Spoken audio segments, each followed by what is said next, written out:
What's up out there? I am at the point where it is a good time to do a review for Brighter Shores. I have a little over 21 hours into it, maybe 22 hours by this point, and I'm in episode 3, which is the first episode of the premium paid content. So this is a good time to do a review for this, and we're going to take a look at the various aspects of the game and dive into everything. The first thing that we need to discuss is the giant elephant in the room, and that is Andrew Gower and Runescape and Brighter Shores. He developed both games, and a lot of people are coming over from Runescape and comparing this to Runescape and expecting it to be another version of Runescape or an advanced version of Runescape or something like that. And I think they're looking at it in the wrong way. It's reflected in Steam reviews. It's reflected in some of the YouTube videos that I've watched from other content creators that have reviewed this, that are more, they've played RuneScape for many years and they're coming over here and looking at this. The reviews that I watched coming from some of the other creators that I watched, I don't disagree with, but at the same time, I'm looking at the mirror opposite. Everything that they complained about, I think is a nice feature. So it doesn't bother me that the game may not be exactly what RuneScape is. I don't want RuneScape. There's a reason I am not playing RuneScape and that I am playing this. So I would compare that to, say, Larian Studios with Divinity Original Sin and Baldur's Gate 3. It's the same company that developed two different products that are very similar to each other. It's not this one has to be better than that one or anything like that. I think the big difference here is that it's a monthly subscription or a yearly subscription, depending on how you look at it. And same thing with RuneScape. Are you going to want to have two different subscriptions going at the same time and playing all the different content and give up one game that you've invested in? Probably not. But at the same time, RuneScape has 20 years of history that I don't have with that game. I've not been playing RuneScape for 10 or 20 years. I played RuneScape 3 for 1 year. I enjoyed the time that I had with it, but I had to give the game up. There's only so much time in the day, and that game was it needed to be a main game, and Path of Exile is my main game. Once Path of Exile became my main game, I didn't have time for RuneScape anymore, and that's why I don't play it. This game is not RuneScape. It's not trying to be RuneScape. It's not anywhere. It's kind of in the same ballpark in a lot of sense because, the same guy that developed both games, or developed one, developed the other. It's not like this is an inspiration of that. It's just another version of what comes out of his mind. So I like it. I think this is a very cool game. The biggest draw that I have for this game is that it is more of a fidget spinner type game. You're not going to invest a ton of time into it, but you can invest you can make this your main monitor game. You can make it a secondary screen game. You've got AFK. We're doing an AFK operation here. I could actually log out of this and it would just fill up my inventory, but I'm just kind of letting it go as we chat through this whole thing. But if you expect RuneScape, you're going to be disappointed. If you expect something different from the guy that created RuneScape, you'll be probably pretty happy with this, I think, a lot. Now, to compare this to a couple other games, we looked at Bloob's Adventure Idol on the channel a while back. That game did not really do it for me. It's a lot of the same RuneScape inspirations, but it didn't quite do it for me. We also looked at Black Grimoire Cursebreaker. That one was a lot closer to what this is, but it's a lot more story-oriented. So you're going to spend a lot more time doing story quests and stuff like that, story missions. And I'm not in the mood for a story right now. I want this. I want something that I can go get some AFK experience, or I can sit down and throw it on my second monitor, or I can play it as play through the main quests on the main screen and stuff like that. I'm more interested in that. That's what I'm looking for. I would very favorably compare this to Melver Idol. It's got the same features that I like out of Melver Idol. I can, like right now, as long as my inventory is not full, I can let this AFK for up to 24 hours. And that kind of stuff is how Melver Idol plays, and this is more comparable to Melver Idol than it is to RuneScape. So if you like Melver Idol and you're looking for something like that in a more isometric format rather than the spreadsheet format, this might be the game for you. So that is all the comparisons out of the way, and that kind of addresses the RuneScape portion of it. So I think the next thing that we should talk about is the game performance and how it's played since it's launched. This game has been absolutely flawless. I have not had any server issues, no disconnects, no lag, Nothing like that. There have been times where I'll get a message that pops up and says, hey, we've got a game update. We need to reboot the servers or something like that. But that's it. They've been very proactive and very much listening to user player feedback and everything. So we've got a lot of new features on here, like single click. I can now single click on an item and it will go do the action for that item. You used to have to basically click on it and then select forage.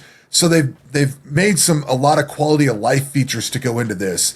The left button, I'm holding left button down and it's not doing anything more because they've added some controls in the settings menu.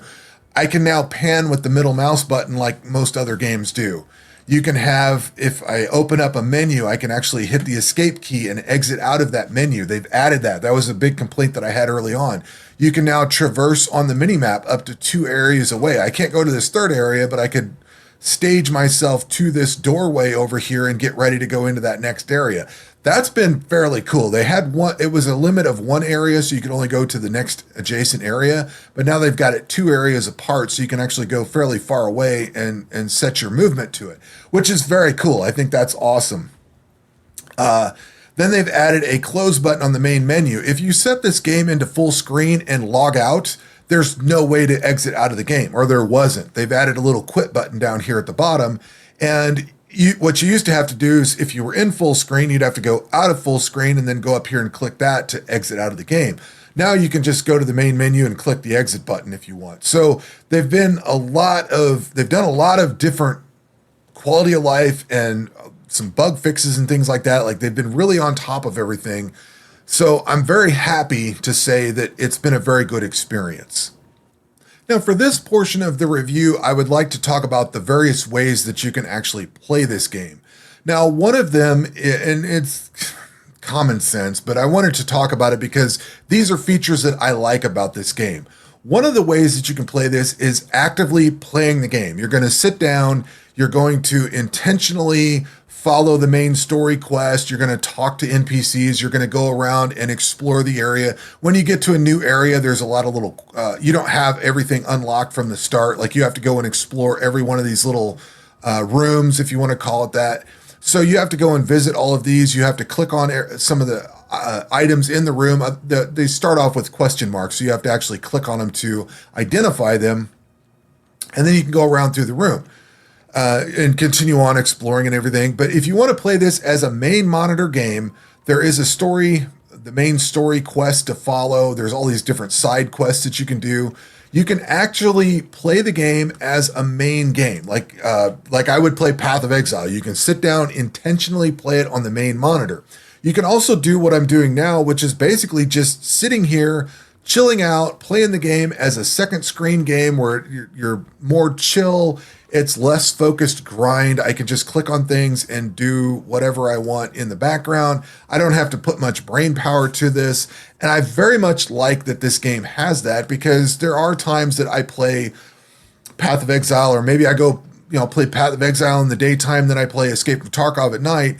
And then it's kind of time, it's at that point where I'm a little bit tired, but it's not quite bedtime yet. I don't really want to expend a lot of brain power. This is a great game for that. That's why I call it a fidget spinner game. You can just sit back, relax, chill out, and just enjoy the game. Just go with the flow on it and just have a good time.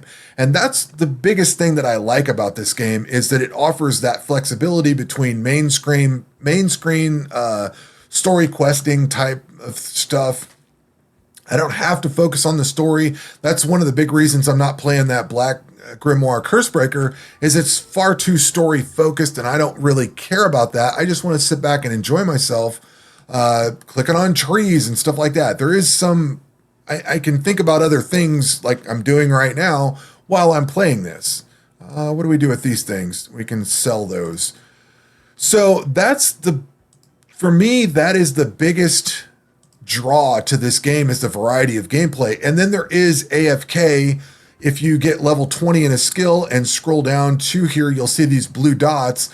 Those are things that you can go idle on. Now, the idling is kind of a mixed bag. On the combat side of things, you just idle on it and that's it. There's no limitations to your inventory. You just kill things, you get XP for it.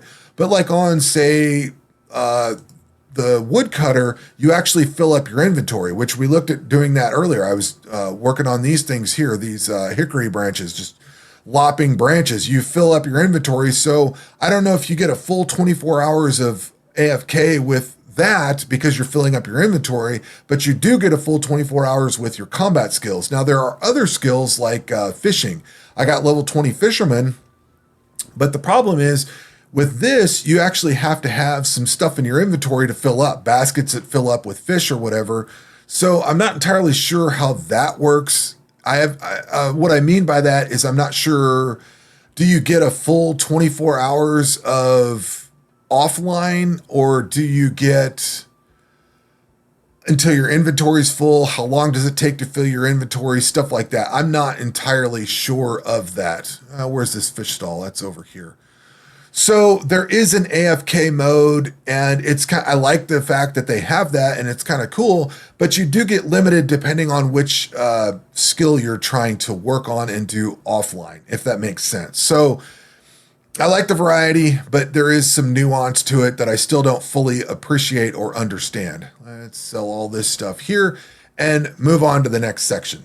On the combat side of things, there's quite a bit to talk about, actually. One of the things that is kind of annoying, you'll notice that I'm in this area that has these red floor tentacles. They're auto aggro. When you pass through this area, like I teleported over to here, I have to actually go through this and run away from these to get into the next area. And then I'm going to have to run away from probably another one of these that just pops up out of nowhere.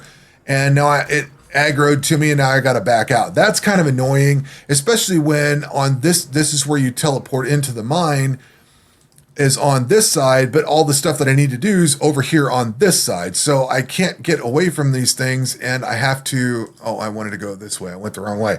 So now I have to go re-aggro these and run away from them, which is very annoying because I took a wrong turn. So that's an unfortunate side of combat.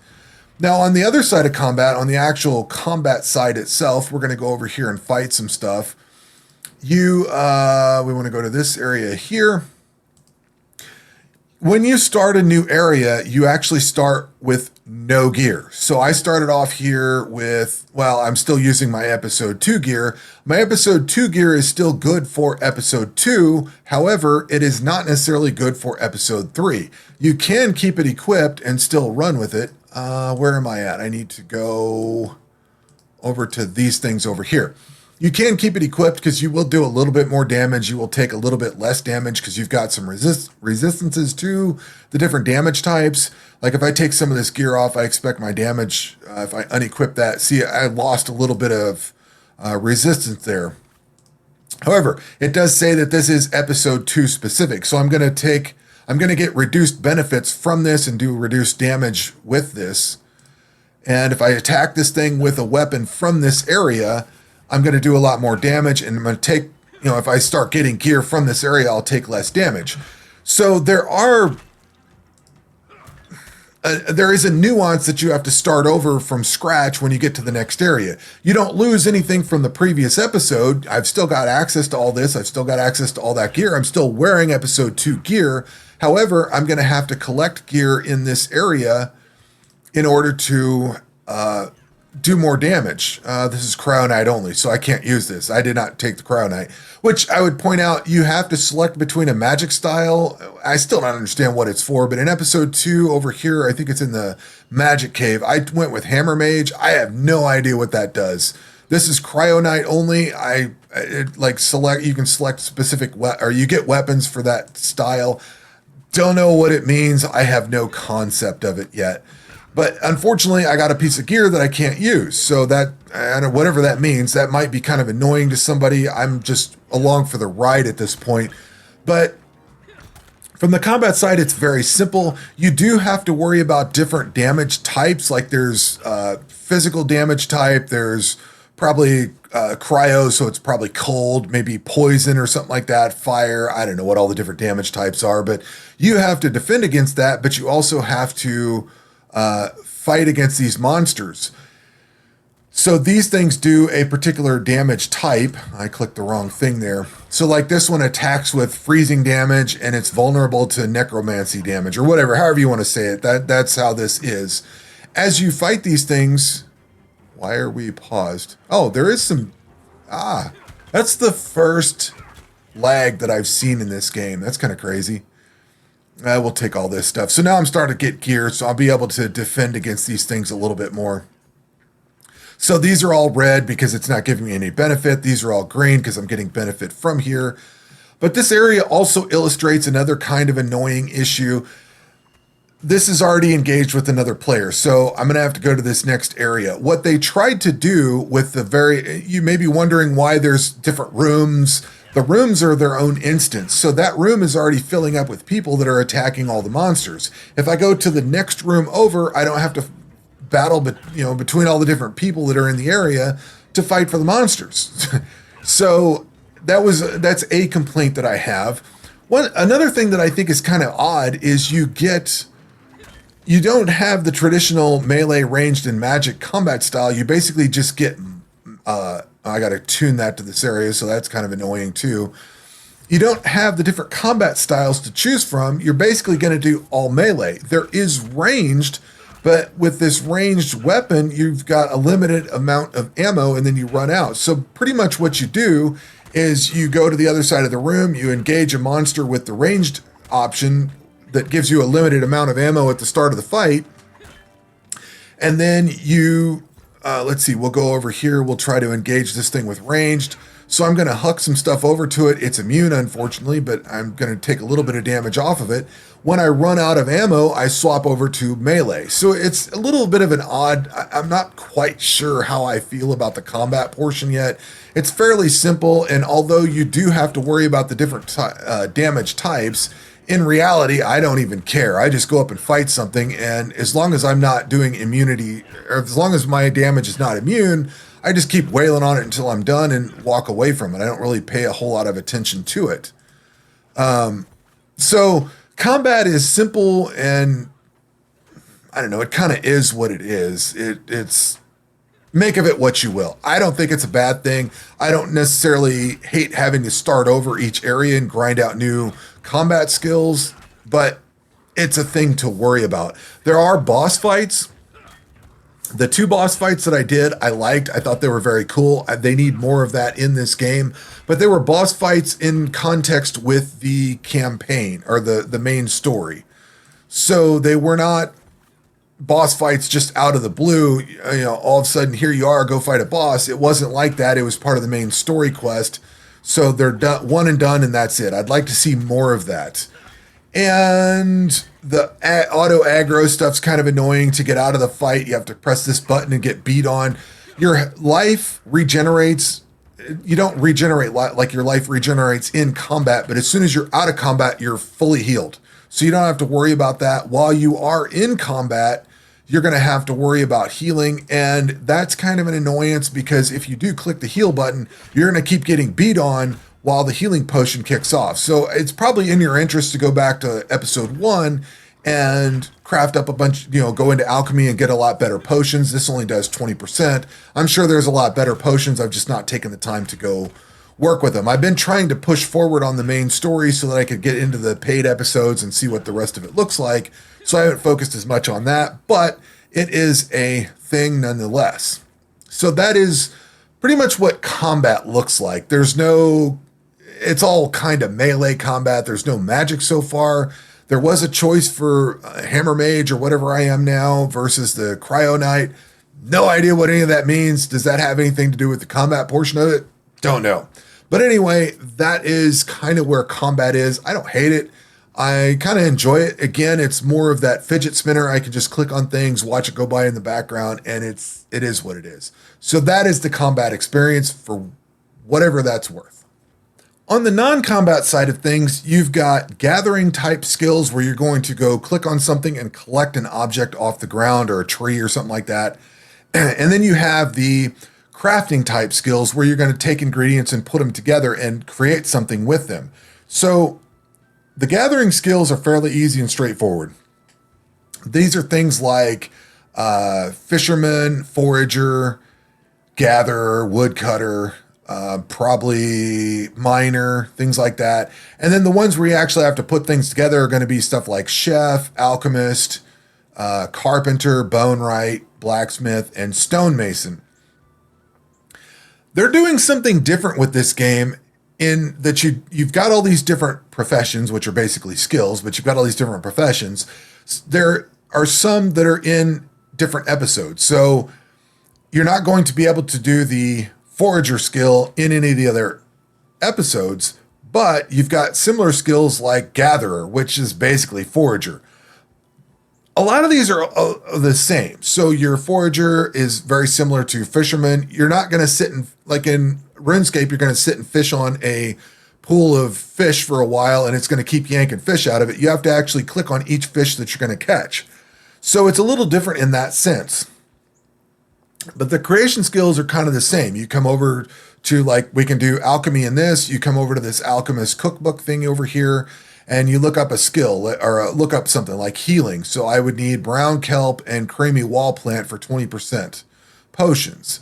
I don't know if I have any of that, but I go over here to my reagents bank and then I can see in here that I have some of the ingredients, but not necessarily all of them. We'll take out these things here. We'll go make some of this. You're also going to need jars.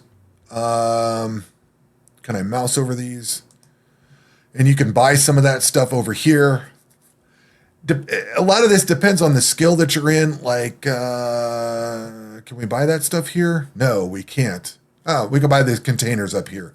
So I can buy these things, and those are stacking up over there. It'd be nice if it told you what these were, but then you come over here, click on this, select what you want to create. It's going to take these vials out, whatever these things are called, and you're going to, oh, we're missing brown kelp, so I can't do that. But at any rate, I would get the items in my inventory, the basic items, and go over to the station and craft it. Another good example is to come out here to, like, this cooking skill. You've got Kevin's ingredients over here. You've also got the frequently fresh fish stall to buy different components for things. So if I go over to this guy here and we'll buy some bread, we'll go back and we'll buy some bacon, and then we can come back into, nope, wrong way. Oop, wrong way. This is the one I wanted to go to. You can come back into here and then you can cook things. You got to go to the various stations. Like you have to go over here to the frying pan to cook the bacon up first. And then you can go over to the preparation station to finalize the sandwich. That's because I've got the bread and the bacon. I already know how that goes. The odd thing is, if I go to deposit everything, I cannot deposit the bacon into the ingredients bank. So one mistake that I made was coming out here to Kevin's ingredients, filling up with bacon, cooking it all, and then thinking, oh, well, I'll just go dump it in the ingredients bank. It didn't work that way. You have to have enough space in your inventory to have both the bread and the bacon so that you can come over here and create them. So I had to drop stuff on the floor or go sell off or whatever. It was kind of an ugly experience. So what I quickly learned was to go out to Kevin's ingredients, buy 10 bacon, 10 bread, come back in here. For instance, I wanted to have an even number of them and create them. So I kind of thought the ingredients bank was pretty much useless early on. But once you hit level 9, you get this chef's bounty board. This makes a lot more sense, and I'm assuming we're going to get bounty boards with the other skills. I just haven't gotten them there yet.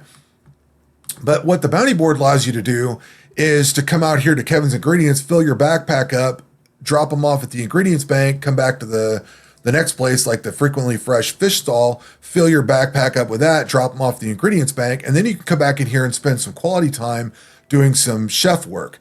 Now, the thing with this is if you go to, like, the frying pan, your backpack does not contain suitable ingredients. You cannot pull from the ingredients bank. Maybe they do something later that allows you to, but right now you can't.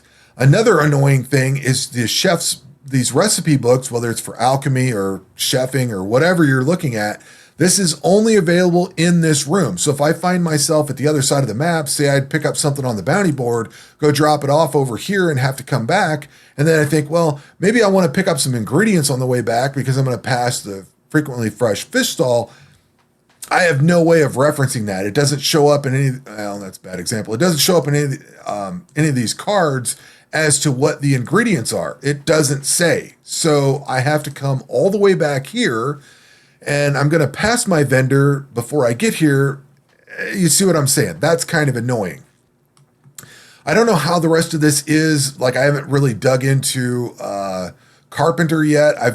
I haven't been able to do any of the more advanced carpentry like furniture and stuff like that. That's further down the road. All I've been able to do is this basic stuff. So I don't know how that looks like. And the same thing with like bone right. I've not dug into that at all, or stonemason.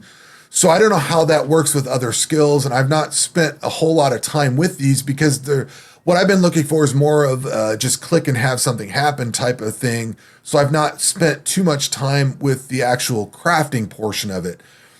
But where I thought the ingredients bank was useless actually opened up as I got the chef's bounty board. I did some of these bounties. I thought they were kind of cool, but I've just not gone back to them. I've been pushing the main story, and now I'm wanting to focus to get level 32 on this skill because that gives me a way of sending my ingredients to the various banks without having to revisit right now I've got these trees in here that I have to go drop off at the lumber bank, which means I have to teleport back over to the other side, episode 2, drop the stuff, hoof it over, drop the stuff off, teleport back to episode whatever that I want to work on. And that's kind of annoying. So I'm trying to focus on that. But for the purposes of this video, I wanted to travel around and show the different skills and everything. That's kind of how the non-combat stuff works. It's interesting with the crafting portion of it, but what I'm more interested in at the moment is the just brainlessly click on things and not have to focus on it. We'll see where the rest of this goes, but that's kind of the experience that I've had with it so far. The basic thing that I want to relay out of this is that the game has a lot of depth to it. As you dig into it, you may get into an area and think, this is not that big of a deal. But as you dig into the skill, it gets more and more intricate as you go along, especially with like chef or these crafting type skills where you're going to have to put stuff together. It's not as simple as it initially appears. So anyway, that is the non-combat stuff. For this portion of the review, I wanted to touch on the questing aspects of the game. You will come through and unlock the new episode. You'll go through and visit all the different rooms in the episode, find all the different areas, all that kind of stuff, explore it all out. As you go through it, you will talk to NPCs that give you different dialogue. You'll get different dialogue options.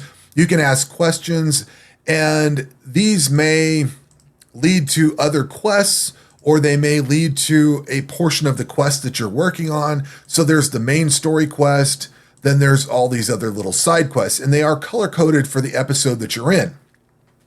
I would also add that the main story changes its color based on the episode you're in as well. So I was in episode 2, and it told me to go talk to somebody, and I'd forgotten what the guy's name was, but you had to go talk to this, where are we at? Totally lost where I'm at here. We had to go talk to this DeGreen, and I'd forgotten who he was and didn't even remember anything about it. But what I did notice is that the color had changed on the main story from green over to yellow, and I thought, oh, maybe that's in the original area. So then as I teleported back, I looked at the teleport area, and I'm like, oh yeah, that's this guy that we talked to at the very beginning. So even though you go into episode 2 and do a bunch of the main story quest, it will send you back to episode 1 along the main story quest. The rest of these are yellow quests from episode 1, there's green quests from episode 2, and blue quests from episode 3. They also have star indicators on there for how difficult they are. I'm not sure if it's like difficulty as in trying to figure out or as in grind, because like this spider's nest, I have to grind out to level 32 carpenter in order to continue on with this quest. There's also some other things that I have to do. This is a little bit more of a brain teaser. There were certain aspects that I had to go figure out, puzzle parts of it. The one guy wants somebody to look at his prized vegetable or something like that. So I had to go get a pass from somebody, which means you had to run around and talk to NPCs throughout. And what I've been doing is I go in and explore an area. I go do some non-combat. I go do some combat, stuff like that. But then as I come back around, I start looking at the NPCs like these guys here. They're purple. Have I talked to them? And they show up on the mini-map with like little dialogue boxes. So then I started looking at it. Well, have I talked to everybody? So I just kind of ran around and talked to people. Bam, it pops up with an option. Oh, here's the little vegetable thing that I needed. And now I know to take it to this guy so that he gets his vegetable judged or whatever. I don't know. It was kind of cool how that came about. You kind of just naturally figure out how these have gone so far. they'll tell you, you need to go find this. And then as you go through and quest along and do other things, you might find that. And now, oh yeah, I got to come back to it. It'll also highlight a little red number on here that you've got something to go look at, that you've found something for that quest. So I like the questing system, and I'm enjoying how it goes together. The questing system also blends in with the professions and everything. So like right now, I'm stuck grinding this out to level 32 in order to advance up into this. And I'm okay with that. I think that's fine. Your mileage may vary. I'm enjoying this system. It's different than any other game that's out there. And the way they're doing this is so that you keep going back from one episode to the other. You don't just finish an episode and move forward. I feel like I'm done with episode 1, but I'm going to have to go back into it to keep going with the skilling. It's just the main story's not in episode 1 anymore. It's over to episode 3. However, a lot of the things that I'm doing are going to span multiple episodes, and you're going to move your professions back and forth. Some of the things that I gather in episode 2, like these goat horns and ram's horns and stuff like that, are going to be used in alchemy. So I'm going to take those back to episode 1 and use them over there to continue forward with alchemy. So I do like how the professions, questing, and the main story and everything all kind of blend together and just form a homogenous experience. I think that's the right word for it. It's one big thing. And I like that. I think that's very cool. To round all of this out, I have things that I would like to see changed and some questions on how this game is going to proceed forward.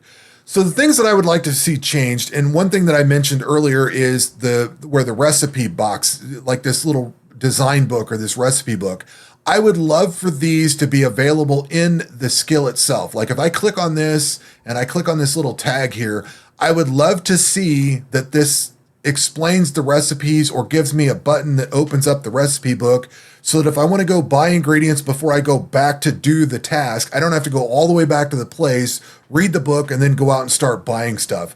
That may get alleviated as I get further into the game and see how it plays out. But for right now, that's annoying. And I would love to see the recipe books available for all the skills, either on the cards or on the skill or on the profession sheet somewhere, so I don't have to keep coming back to these rooms. The other thing I would like to see is XP on the card. If I go to like carnivorous plants in the combat section, it does give you the XP over here. This is how much you get for it. However, if I come over here to cooking and look at the card, that tells you how much I can sell it for, but it doesn't tell you, and it tells you the level of skill you need, and it tells you where to use it at and what you can sell it or who you can sell it to. But it doesn't give me the amount of XP that I get on the non-combat side of it. I would love to see that on there. The other thing I would like to see is your gold displayed up in one of these top bars up here somewhere. If I shrink these, it does not show up in the UI at all. The only place you can find out how much gold you have is over here on this tab. Now, if you go to a vendor and you try to sell something, I don't think there's a vendor in here that I can sell to, but if you go to a vendor, I don't recall if it shows up or not. You know, we could actually go back and go figure that out real fast, because now I want to look at it before I actually definitively say something. But I want to say the reason that I put this comment on here is because you don't see how much gold you've got even in the purchasing area. So it's kind of annoying. You have to go out of the vendor, look at your tab, see how much you've got, and then go over there. If you're trying to figure out how much you want to spend or something like that, it's kind of annoying that you can't see what you've got in your wallet. Let's see. We'll go trade with this guy. Yeah. Oh, it does have it down here. I don't know if they've added that or if maybe I just didn't see it or whatever, but for some reason I feel like that wasn't available. It would be nice to have it on the main UI somewhere up here just to see it as a passing thing. Again, I don't know if they fixed it. For some reason, I wrote that down, so maybe it's something they fixed. Maybe I'm just blind and I didn't see that. But it was something that I noted, so maybe it's not as big of a deal. But I still wouldn't mind seeing that up here somewhere. There's enough screen real estate to put it up. It's something I would like to see. The big questions that I have going out of this is what happens when your subscription expires. I presume you're going to lose access to the mine of Montalban and Chronopolis if you've unlocked those. You're just not going to be able to play into them. But some of the materials that you're going to gather from these paid skills are items that you use in the alchemy skill. Does that mean I lose access to what I've already banked? That I have a question to. I presume they want you to stay subscribed, so you're not going to, I presume once you lose access to it, you lose access to it. However, it is kind of odd that you would lose access to some of the things that, you know what I mean? Like I would go to another episode to gather to come back to. I understand they want to push you forward, but with this idea of having different episodes all intertwined to each other, you're going to lose access to some of the stuff you get from the other episodes. I don't know. I don't know how I feel about that. I presume that's how it's going to work, but I'm not sure how I feel about that. The biggest questions that I have is how often are new episodes going to come out? Because that's going to really determine how much I want to pay for this game. Are we going to get a monthly episode? Because that would be what I would hope for, because then I'm always pushing forward on new content. However, I don't think that's going to be the case of it. I'd love to see a roadmap on this, on what they plan. What now that it's in early access, how is it? What's it planned for the future? What does that look like? What's this going to do going forward? Because is it worth my time to grind out? If you haven't seen it yet, there are 500 levels. You know, is that what I'm paying for? Is to grind out Bone Ride to level 500? I would much rather pay for new episodes than trying to grind out 400 or 500 levels into all these other skills. I mean, there's definitely a lot of content here to play, but in the same vein that I kind of want this as a fidget spinner, grind out content, I also want to push the main story forward and go into new episodes and have new content. Along those lines of thinking, how many episodes are we looking at getting? And how many professions are we looking at getting?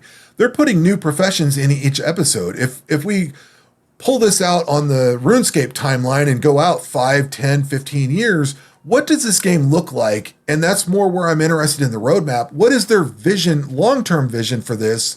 Are we going to have 50 episodes? Are we going to have 500 different professions? You know, what does this look like in the long term?